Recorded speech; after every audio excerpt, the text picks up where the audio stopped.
Hi, I'm Nicole Fromm, and I'll be explaining the AP Calc AB FRQ from 2011 question 1. The question starts off by giving us some background information about the problem.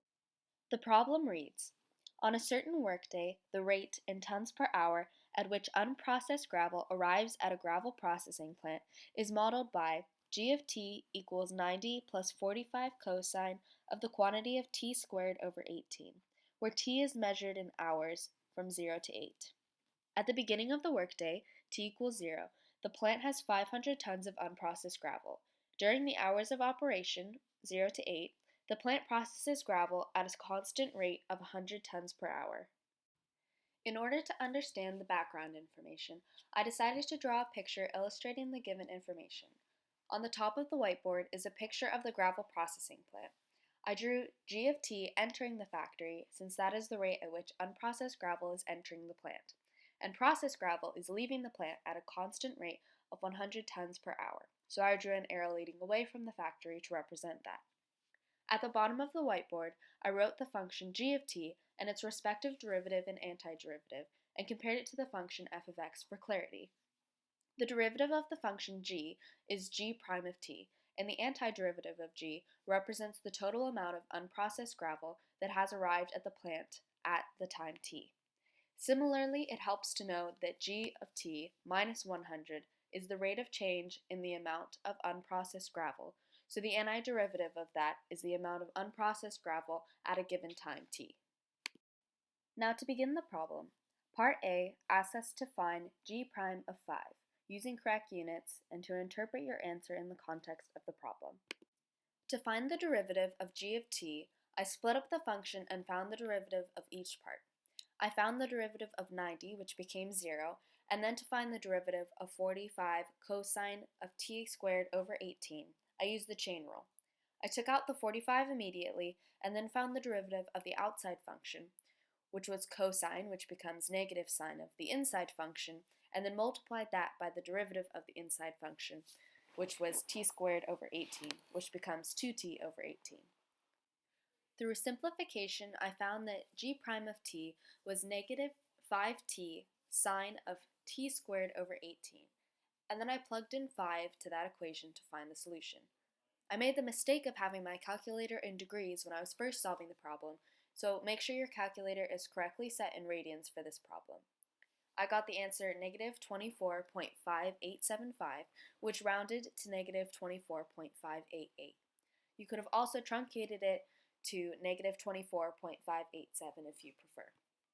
Since g of t is the rate at which gravel is arriving, g prime of t represents the rate that the rate of unprocessed gravel is changing, which in this case, the rate is decreasing by 24.588 tons per hour at time equals 5. Part B asks us to find the total amount of unprocessed gravel that arrives at the plant during the hours of operation on this workday. We can use keywords in this problem to figure out what Part B is asking for.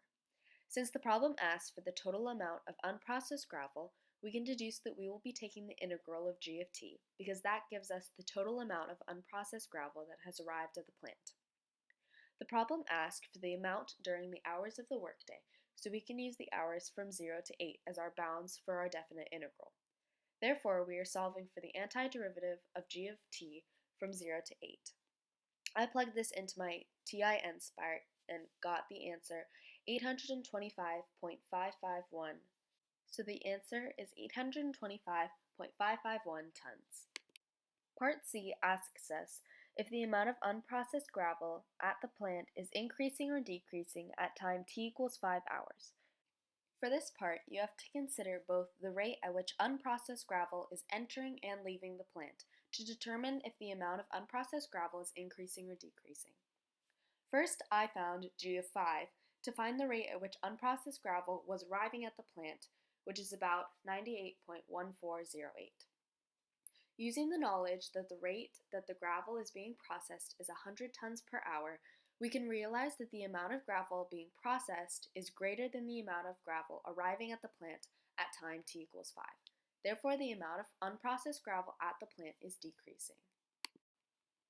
The final part of this question asks, what is the maximum amount of unprocessed gravel at the plant during the hours of operation on this workday?